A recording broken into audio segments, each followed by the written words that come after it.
अस्सलाम वालेकुम स्टूडेंट्स, क्या हाल चाल है बच्चों। तो आज हम class 9 chapter number 5 physical states of matter का एक नया लेक्चर लेकर आए हैं जिसमें हम वेपर प्रेशर के बारे में बात करेंगे। तो वेपर प्रेशर भी लिक्विड की एक इम्पोर्टेंट प्रॉपर्टी है। तो बेटा वेपर प्रेशर को समझने के लिए आपको एवेपोरेशन का कॉन्सेप्ट आना चाहिए, जो इससे प्रीवियस लेक्चर में हमने समझा या आपने कहीं से भी एवेपोरेशन पढ़ रखा है तो फिर आपको वेपर प्रेशर अच्छे से समझ आने वाला है, वरना प्रॉब्लम हो सकती है। प्रॉब्लम्स लाइफ में पहले ही बहुत हैं। तो आइए स्टार्ट करते हैं कि वेपर प्रेशर क्या है। तो हेडिंग लगाते हैं वेपर प्रेशर। कोई भी टॉपिक पढ़े ना तो पहले नाम पर गौर करें कि वो आपसे पूछ क्या रहा है। ठीक है, मतलब बताना क्या चाह रहा है, वेपर प्रेशर। अब प्रेशर के बारे में आप पढ़ चुके हैं, the force exerted per unit area is called pressure. किसी पर्टिकुलर एरिया के ऊपर जो फोर्स लगती है तो उसको हम कहते हैं प्रेशर लगा, है ना। एग्री है? ओके। अब यहां पर प्रेशर से पहले एक वर्ड है वेपर्स। अब इसका क्या मतलब है बेटा, आप ये कह सकते हैं the pressure exerted by the vapours of a liquid is called vapour pressure. देखें जरा, मैं आपको एग्जांपल देता हूं। आपके पास एक कंटेनर है और उसके अंदर लिक्विड के मॉलिक्यूल्स प्रेजेंट हैं। अब आपने क्या किया कि इसको नीचे से टेम्परेचर देना शुरू किया। अब जैसे ही आपने इसको टेम्परेचर दिया तो बेटा जो लिक्विड के मॉलिक्यूल्स हैं उनकी काइनेटिक एनर्जी बढ़ेगी। अब काइनेटिक एनर्जी बढ़ेगी तो जो लिक्विड के मॉलिक्यूल्स हैं वो सरफेस पे आना शुरू हो जाएंगे। अब हमने पढ़ रखा है कि जो एवेपोरेशन है वो सरफेस फिनोमिना है। तो यहाँ पर टेम्परेचर के मिलने से यहाँ पर एवेपोरेशन का प्रोसेस होगा। अब एवेपोरेशन क्या होती है? The process of changing of liquid into gas.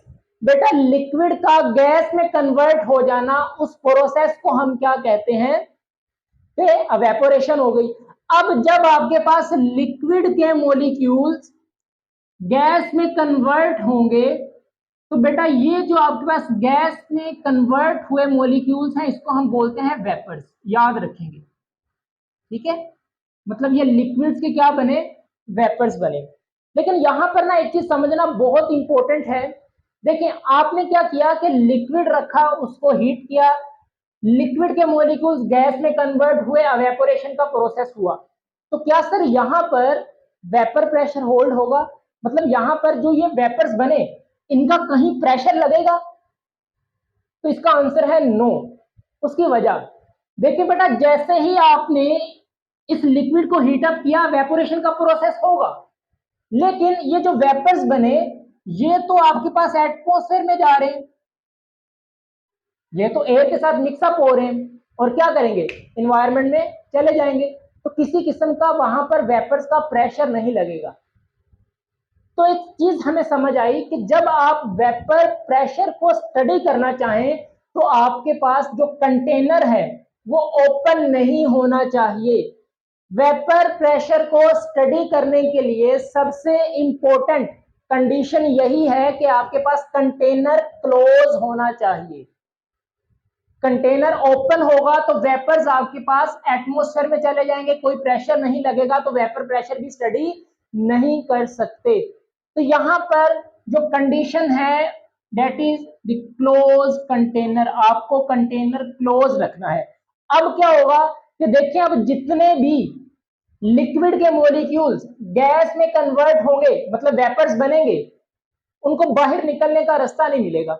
अब जब वो बाहर नहीं मिलेंगे तो वो लिक्विड की सरफेस के ऊपर इकट्ठे होना शुरू हो जाएंगे।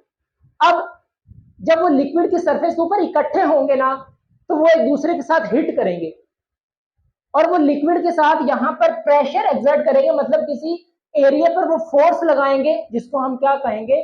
प्रेशर। अब ये वेपर्स की वजह से प्रेशर लग रहा है तो उसको हम नाम देते हैं वेपर प्रेशर। तो आप ये कह सकते हैं the pressure exerted by the vapours of a liquid. Okay, लेकिन कहां पर? At equilibrium state. आप अपनी बुक की डेफिनेशन, अगर मैं आपको पहले डेफिनेशन करवा दूं देन आपको समझना आसान होगा। तो अगर वेपर प्रेशर की डेफिनेशन की बात करें तो हम कहते हैं the pressure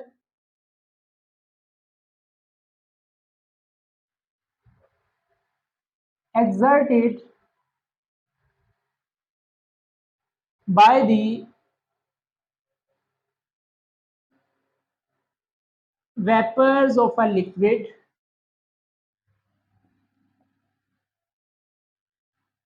at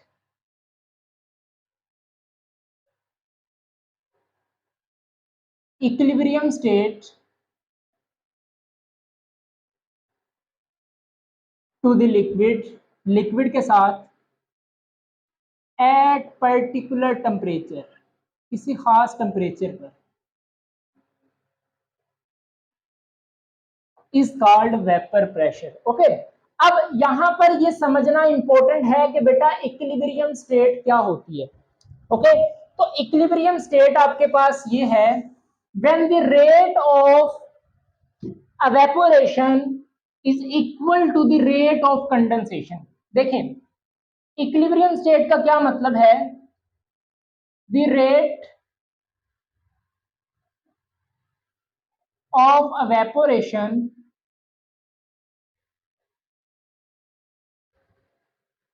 is equal to the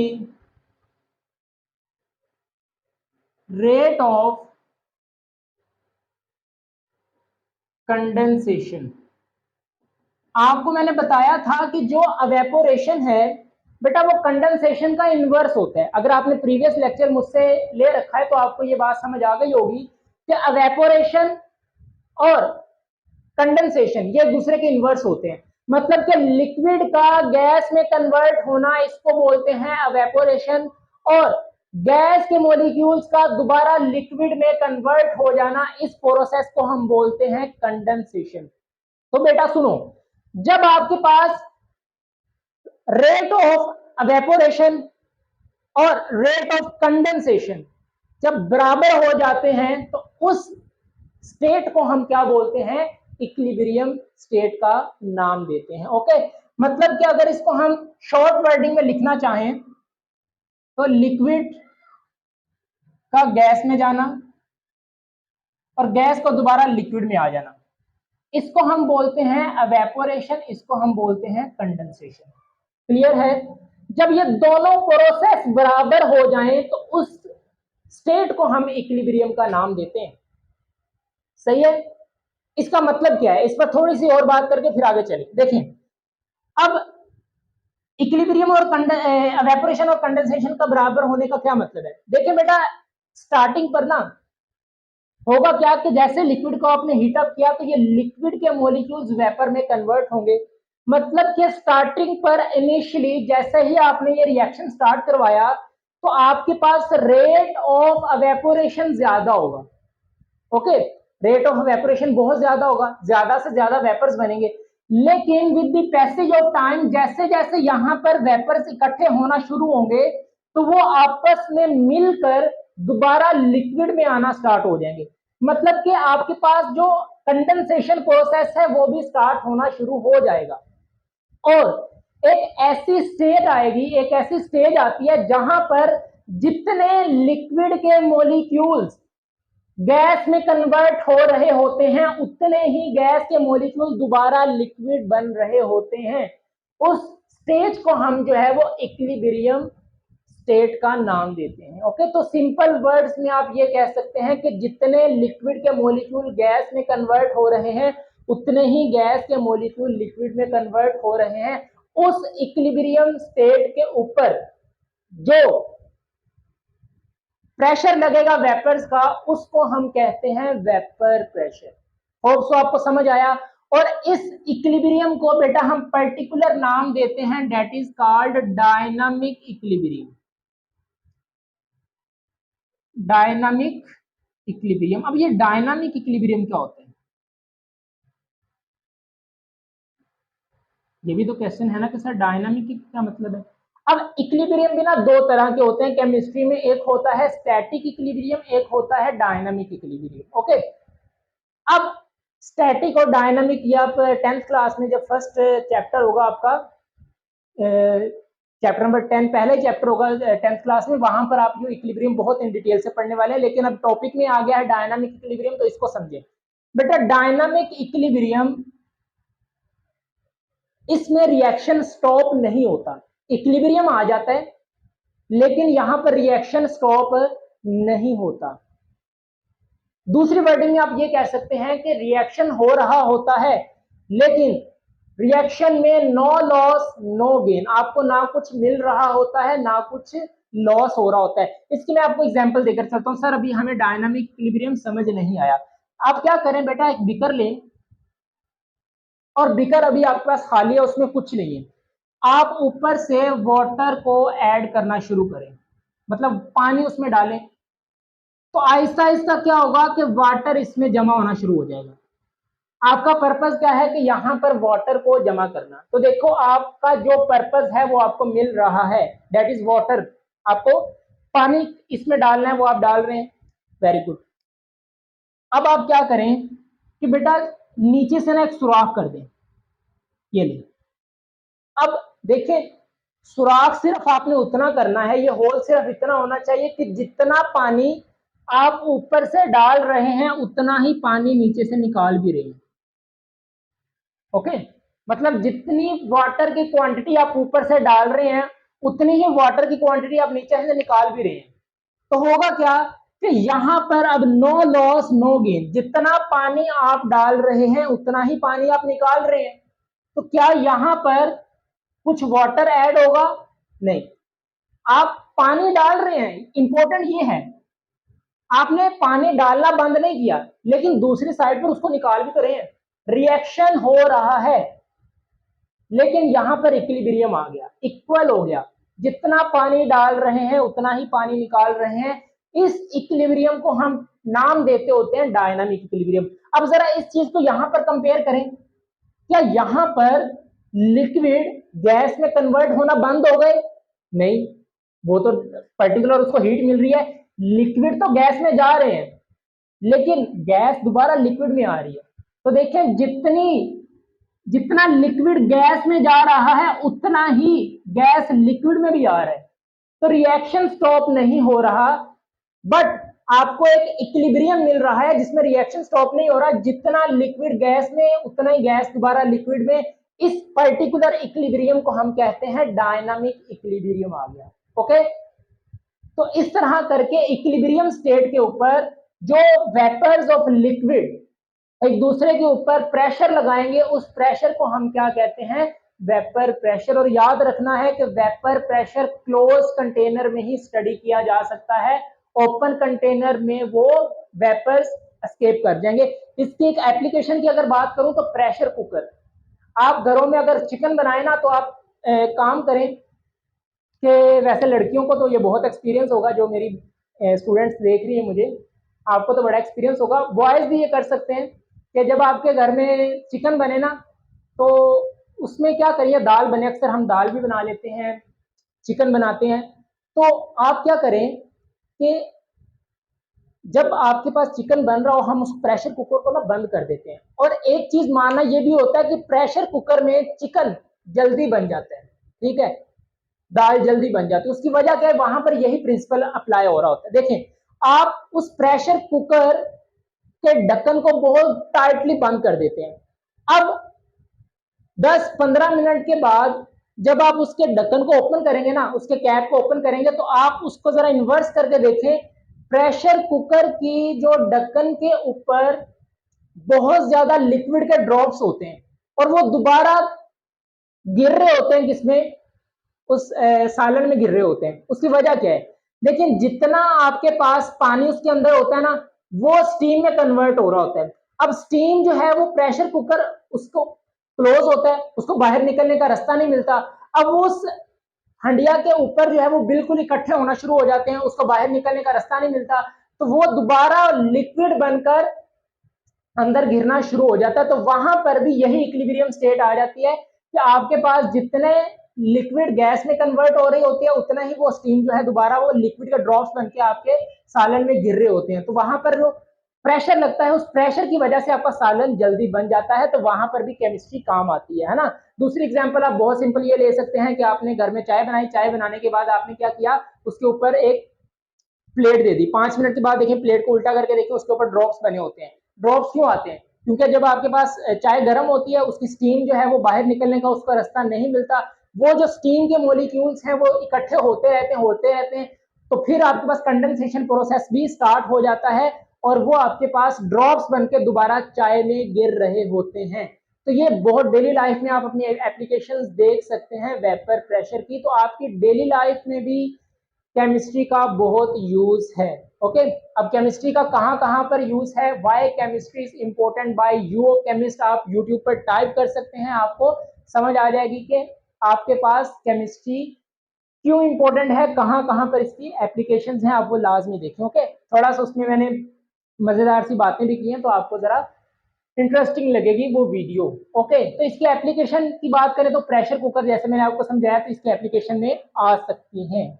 अच्छा, अब इसके कॉन्सेप्ट को समझने के बाद अब बात करते हैं the factors affecting the vapour pressure. बेटा पहला आपके पास जो फैक्टर है that is nature of liquid.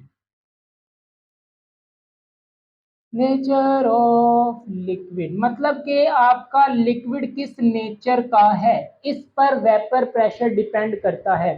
बेटा याद रखना है कि दो तरह के लिक्विड्स होते हैं, एक होता है आपके पास पोलर इन नेचर, एक non polar in nature. Okay, अब polar non polar previous lecture chapter number 4 में आप पढ़ के आ चुके। अब याद रखें कि जो आपके पास लिक्विड पोलर इन नेचर होगा उनका वेपर प्रेशर कम होता है। उसकी वजह क्या है कि बेटा जो पोलर लिक्विड्स हैं उनके दरमियान स्ट्रॉन्ग फोर्स ऑफ अट्रैक्शन होती है। अब जब स्ट्रॉन्ग फोर्स ऑफ अट्रैक्शन है तो उन फोर्स ऑफ अट्रैक्शन को तोड़ना मुश्किल है। अब जब उन फोर्स ऑफ अट्रैक्शन को तोड़ना मुश्किल है तो उनकी अवेपोरेशन भी कम होगी।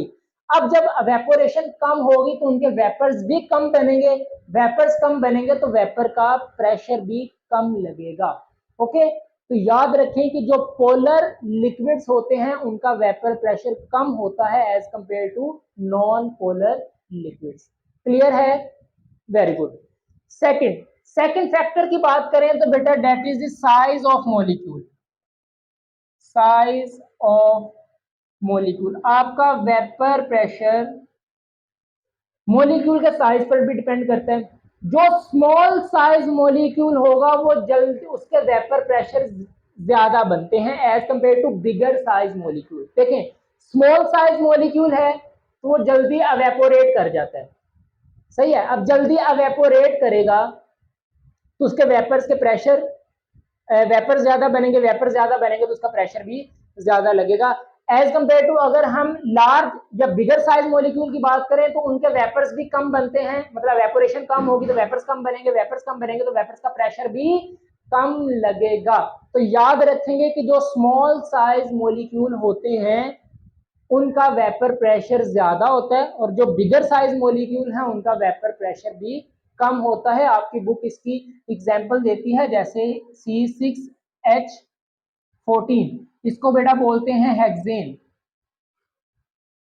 और सेकंड आपके पास कंपैरिजन में है डीकेन, C10H22, इसको बोलते हैं डीकेन। अब देखें इनमें जो हेक्सेन है इसमें 6 कार्बन हैं और जो डीकेन है इसमें 10 कार्बन है, तो डेफिनेटली ये स्मॉल साइज मॉलिक्यूल है, इसका वेपर प्रेशर ज्यादा होगा एज कंपेयर टू डीकेन। इसमें 10 कार्बन हैं, इसका साइज बड़ा है, साइज बड़ा होने से क्या होगा, इसकी एवेपोरेशन कम होगी, सही है। एवेपोरेशन कम होगी तो वेपर्स कम बनेंगे, वेपर्स कम बनेंगे तो वेपर प्रेशर भी कम होगा। तो वेपर प्रेशर एवेपोरेशन पे डिपेंड करता है, इसीलिए मैंने बोला था कि वेपर प्रेशर को अच्छे से समझना है तो एवेपोरेशन आपको आना चाहिए। Okay, very good. थर्ड, अच्छा इसकी एग्जांपल में ना वाटर और हनी को भी कंपेयर कर सकते हैं। अब जो वाटर है उसके मॉलिक्यूल का साइज स्मॉल होता है और हनी बहुत गाढ़ा होता है, उसके मॉलिक्यूल का साइज बड़ा होता है, तो वाटर के वेपर प्रेशर भी ज्यादा बनेंगे, हनी जो है वो जल्दी अवेपोरेट भी नहीं होगा तो उसके वेपर प्रेशर भी नहीं बनेगी। सेकंड एग्जांपल भी आप ये लिख सकते हैं। थर्ड फैक्टर बेटा टेम्परेचर।